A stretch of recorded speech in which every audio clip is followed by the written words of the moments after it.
सलाम मसनून आदाब। नूरी academy YouTube channel पर एक मरतबा फिर आपका इस्तकबाल किया जाता है। आज हमारे साथ मौजूद है शहर अहमदनगर के यूपीएससी टॉपर जनाब शेख ज़ैब ज़ाकिर साहब, जिन्होंने इन साल यूपीएससी सिविल सर्विसेज एग्ज़ाम में 225वां मकाम हासिल किया है और आज सर शहर मालेगांव तशरीफ़ लाए हैं यहाँ के बच्चों की गाइडलाइन के लिए नूरी एकेडमी यूट्यूब चैनल और फलाह उम्मत ट्रस्ट के प्लेटफॉर्म के ज़रिए से।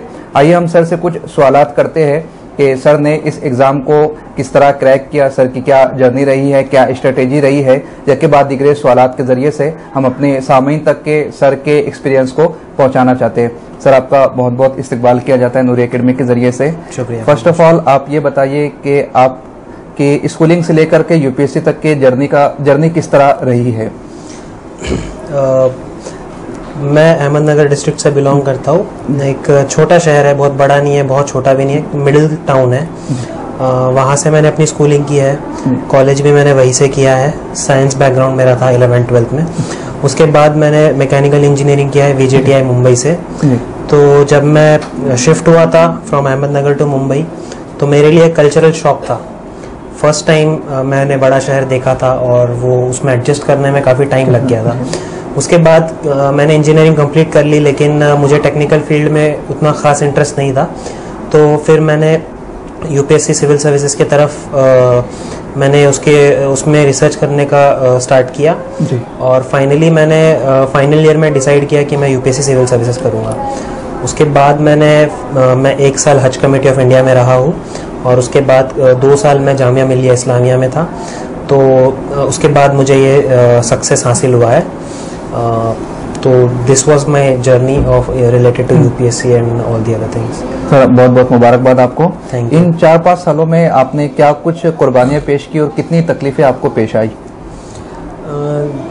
जी, आपको सैक्रिफाइस तो करना ही पड़ता है अगर आपको कुछ हासिल करना है। तो जैसे वो सेइंग है कि नो गेन विदाउट पेन, तो आपको सैक्रिफाइसेस करना ही होगा। तो आप सबसे पहला सैक्रिफाइस तो घर से दूर रहना। दूसरा, आपको अच्छा खाना, अच्छी फैसिलिटीज़, जैसे एकदम लैविश फैसिलिटीज़ आपको नहीं मिलेगी, बेर मिनिमम आपको मिल जाएगा जिसमें आपको आपका गुजारा करना पड़ेगा। और तीसरी बात यह है कि आपको बहुत हार्ड वर्क करना पड़ेगा। Day in and day out आपको बहुत इनपुट देना पड़ेगा। बहुत ही इंटेंसिव और एक्सटेंसिव प्रिपरेशन होता है इस एग्ज़ाम का। तो आपको इसमें एक डेडिकेशन होना चाहिए, एक डिटर्मिनेशन होना चाहिए, एक डिज़ायर होना चाहिए। तो ये सारी सैक्रिफाइसेस आपको करनी पड़ती है इस एग्ज़ाम में। नाज़रीन, सर हमारे साथ अपने एक्सपीरियंस साझा कर रहे थे। ख़ास तौर पर सर ने इस पर फोकस किया कि आगे के आप 50 साल सेव करना चाहते हो तो आपको एटलीस्ट 5 साल कुर्बानी पेश करना होंगी, बहुत सारी सेक्रीफाइसेस करनी होंगी। सर बिगिनर्स के लिए आप क्या कुछ कहना चाहोगे। हमारे चैनल पर बहुत सारे ऐसे स्टूडेंट्स हैं जो यूपीएससी की तैयारी कर रहे हैं और कुछ ऐसे भी है जो करना चाहते हैं, तो उनके लिए आप क्या पैगाम देना चाहोगे। जी बिल्कुल। देखो, बिगनर्स में के दिमाग में कुछ आइडियाज़ होते हैं जो बहुत ही गलत आइडियाज़ है यूपीएससी को लेके।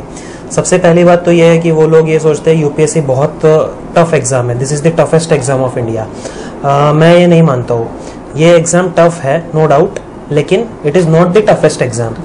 It can be cracked with determination, with hard work, with dedication.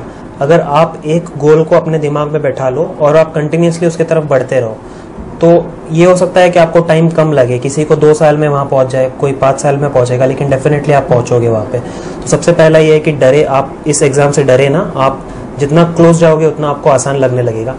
दूसरी चीज़ ये है कि आप लोगों के दिमाग में ये है कि इसमें एक्सपेंडिचर बहुत ज़्यादा है, इसमें आपको बहुत इन्वेस्टमेंट करना पड़ता है। ये भी गलत सोच है। बहुत सारे इंस्टीट्यूशंस है, हज committee of India, Jamia Millia Islamia, जो फ्री में कोचिंग प्रोवाइड करती है। आपको हॉस्टल फैसिलिटीज़ मिलती है, आपको लाइब्रेरी फैसिलिटीज़ मिलती है, बहुत सारी चीज़ें मिलती है आपको। तो फाइनेंशियल कंस्ट्रेंट भी आपका एज सच बहुत ज़्यादा नहीं होता है।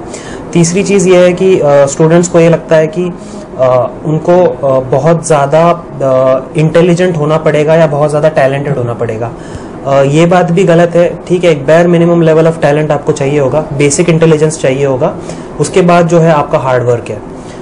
जब आपके पास ये नहीं है कि जो आप IIT का JEE है या नीट एग्जाम है जिसमें आपको बहुत ज़्यादा टैलेंटेड होने की ज़रूरत है, आपके पास बेसिक ग्रेजुएशन है, तब भी आप ये क्वालिफाई कर सकते हो। मैंने ऐसे स्टूडेंट्स देखे हैं जिन्होंने जो 12th में फेल हुए, जो 10th में फेल हुए और उन्होंने यूपीएससी क्लियर किया है। तो इसमें आपको हार्ड वर्क और स्मार्ट वर्क ज़्यादा इंपॉर्टेंट है रादर देन टैलेंट। सर, अभी लेक्चर के दौरान भी आपने जामिया मिलिया हमदर्द का जिक्र किया है। इस तरह हमारे पुणे शहर में भी एक क्लास चलती है और फिर मुंबई में है, अलीगढ़ में है, तो इन यूनिवर्सिटीज़ में या इन अदारों में किस तरह से बच्चे पहुंच सकते हैं और किस तरह वहां पर एडमिशन हासिल कर सकते हैं? जी, इन इंस्टीट्यूशंस में एक एंट्रेंस एग्ज़ाम होता है हर साल। उस एंट्रेंस एग्ज़ाम का जो प्रिपरेशन है और यूपीएससी का प्रीलिम्स का प्रिपरेशन है वो सेम होता है। तो अगर आप यूपीएससी प्रीलिम्स के लिए पढ़ाई कर रहे हो तो आप इन एग्ज़ाम्स को बड़े आसानी से क्लियर कर सकते हो, लेकिन आपको वहाँ पे थोड़ा सा डेडिकेशन देना पड़ेगा, थोड़ा इनपुट देना पड़ेगा, क्योंकि वहाँ भी कंपटीशन है। ऐसा नहीं है कि आप एग्ज़ाम दे दो और क्वालिफाई हो जाओगे, वहाँ पे आपको कंपटीशन के थ्रू क्वालिफाई करके उस एग्ज़ाम में आप आ सकते हो। तो आप वेबसाइट्स पे जाकर या उनका फ़ोन नंबर आप उनको कॉन्टैक्ट करके आप सारी डिटेल्स जान सकते हो। नाज़रीन, हम आपको बता दें कि हमारे चैनल पर ज़कात foundation of India, Jamia Millia Islamia, Hamdard study circle, Aligarh Muslim university, इन तमाम जो स्टडी सर्कल है उनकी डिटेल्स अवेलेबल है। आप चैनल पर यूपीएससी एमपीएससी की प्लेलिस्ट में जाकर देख सकते हो कि इनका एडमिशन क्राइटेरिया क्या होता है और आप किस तरह उन तक पहुंच सकते हो और उनकी स्कॉलरशिप के जरिए से फ़ायदा हासिल कर सकते हो। सर, आपने इस एग्ज़ाम को क्रैक किया है, तो आप हमारे व्यूअर्स को बताइए कि प्रीलिम्स, मेंस और इंटरव्यू के हवाले से आपकी क्या स्ट्रेटेजी प्लान रहा है? जी देखिए, प्रीलिम्स एक ऑब्जेक्टिव एग्जाम है। उसमें 100 क्वेश्चंस होते हैं, उसमें आपके सामने 4 ऑप्शन होते हैं, उसमें एक ऑप्शन करेक्ट होता है। तो आपको ये नहीं है कि बहुत याद रखना है, बट आपको बहुत ज़्यादा पढ़ना है और आपको उसमें रिवीजन बहुत ज़्यादा इंपॉर्टेंट है, क्योंकि उसमें कई बार ऐसा होता है कि आपको आंसर पता होता है लेकिन आप श्योर नहीं होते हो। आप 2 ऑप्शन एलिमिनेट कर लेते हो लेकिन 2 ऑप्शन में आप कंफ्यूज रहते हो। तो वो फाइनल ऑप्शन तक पहुंचने के लिए आपको रिवीजन बहुत ज़्यादा इंपॉर्टेंट है। और आप एक ही बुक 10 बार पढ़ो, ना कि एक ही टॉपिक को 10 बुक से पढ़ो। ये मेरा एडवाइस रहेगा प्रीलिम्स के लिए। मेंस की जहाँ तक बात है, सबसे ज़्यादा इंपॉर्टेंट है मेंस में आंसर राइटिंग। पढ़ने के लिए तो बहुत सारा मटेरियल अवेलेबल है, बहुत सारी बुक्स है और बहुत सारे स्टूडेंट्स बहुत पढ़ते हैं, बहुत नॉलेजेबल भी है, लेकिन एग्जाम में उनका मार्क्स अच्छा नहीं आता है। एग्जामिनर को ये नहीं पता है कि आपका नॉलेज क्या है। एग्जामिनर आपको पर्सनली नहीं जानता है, वो तो वही देखता है जो उसको पेपर में दिखाई देता है, आंसर शीट में। तो आपको आंसर शीट में अपने आप को पेश करना पड़ेगा। You have to sell yourself. तो that is why answer writing is very very important. तो डेली आपको एटलीस्ट 1 to 2 आवर्स देना होगा, क्योंकि आप 6 घंटा लिखते हो इस एग्जाम में, एक दिन में 2 पेपर होता है। तो आपको writing practice is very very important in mains. और जहाँ तक इंटरव्यू का सवाल है, मुझे लगता है कि interview is all about your confidence and it is all about practice. क्योंकि आप जो है आपकी पर्सनैलिटी 2 महीने में प्रिपेयर नहीं कर सकते हो। आपकी personality over the years develop हुई है, आप बस उसको होन कर सकते हो, यू कैन शेप इट। तो 2 महीने में आप बस उसकी प्रैक्टिस कर सकते हो, आप अपने आप को अच्छे से जान सकते हो। तो डिटेल्ड एप्लीकेशन फॉर्म जो आप भरते हो मेन से पहले, वो बहुत इंपॉर्टेंट होता है। उसमें आप क्या चीज़ें मेंशन कर रहे हो, क्योंकि उसी के बेसिस पे आपको इंटरव्यू में क्वेश्चन पूछा जाएगा। तो ये मेरी स्ट्रैटेजी थी बेसिकली इंटरव्यू, मेंस और प्रीलिम्स के लिए। शुक्रिया सर। सर, किस टाइप्स के क्वेश्चन आपसे इंटरव्यू में पूछे गए थे? जी देखिए, जैसे मैंने बताया कि डैफ से रिलेटेड ही आपको क्वेश्चंस पूछे जाते हैं। तो मेरे डैफ में मेरा ऑप्शनल जैसे फिलोसॉफी मेंशन किया गया था, तो मुझसे ये क्वेश्चन पूछा कि who is your favourite philosopher. दूसरा क्वेश्चन फिलोसॉफी से रिलेटेड मुझसे ये पूछा कि आप जो ग्रेजुएशन करते हो किसी भी फील्ड में करते हो, लेकिन आपको डिग्री मिलती है एमफिल, मास्टर ऑफ फिलोसॉफी या पीएचडी, डॉक्टरेट ऑफ फिलोसॉफी। आप किसी भी स्ट्रीम में ग्रेजुएशन कर लो लेकिन डिग्री आपको फिलोसॉफी की मिल रही है, ऐसा क्यों? ये क्वेश्चन मुझसे किया गया। फिर मेरा post graduation environment and sustainable development में हुआ था, तो उन्होंने मुझसे पूछा कि क्लाइमेट चेंज क्या है, इसमें कौन से ऑर्गेनाइजेशंस काम कर रहे हैं इसके लिए। फिर एसोसिएटेड विथ हैंडीकैप्ड सोसाइटी भी मैंने मेंशन किया था, उससे रिलेटेड मुझसे क्वेश्चन पूछे कि आजकल बच्चों में कौन से मेंटल डिसेबिलिटीज़ देखने को मिलते हैं, उनको आप कैसे टैकल करते हो, उनके लिए क्या गवर्नमेंट ने क्या क्या स्कीम्स चलाई है, ये सारी चीज़ें मुझसे पूछी थी। शुक्रिया सर। सर, जैसा कि आपने अभी दौरान इंटरव्यू जिक्र किया कोचिंग क्लासेस का, तो क्या आपने कोई प्राइवेट कोचिंग ली थी या किस तरह से पूरी तैयारी की है?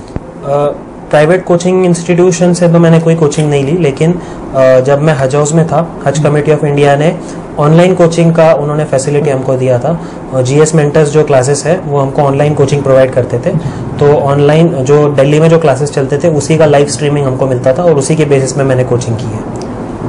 शुक्रिया सर। सर, हमारे चैनल के मीडियम से आप कुछ पैगाम अगर देना चाहते हो स्टूडेंट्स के लिए? सबसे पहले तो मैं बहुत शुक्रगुजार हूँ इस चैनल का, नूरी एकेडमी का, मुझे ये प्लेटफॉर्म दिया बोलने के लिए और मेरे व्यूज़ को जाहिर करने के लिए। और सेकेंडली आई कॉन्ग्रेचुलेट देम, क्योंकि ये बहुत ही अच्छा काम कर रहा है, बहुत ही वंडरफुल काम कर रहा है। मैंने देखा है कि ये बहुत सारे वीडियोस ये लोग प्रोवाइड करते हैं आपको बहुत सारा इन्फॉर्मेशन यूपीएससी से रिलेटेड प्रोवाइड करते हैं। तो आप प्लीज़ इस चैनल को देखिए, सब्सक्राइब कीजिए।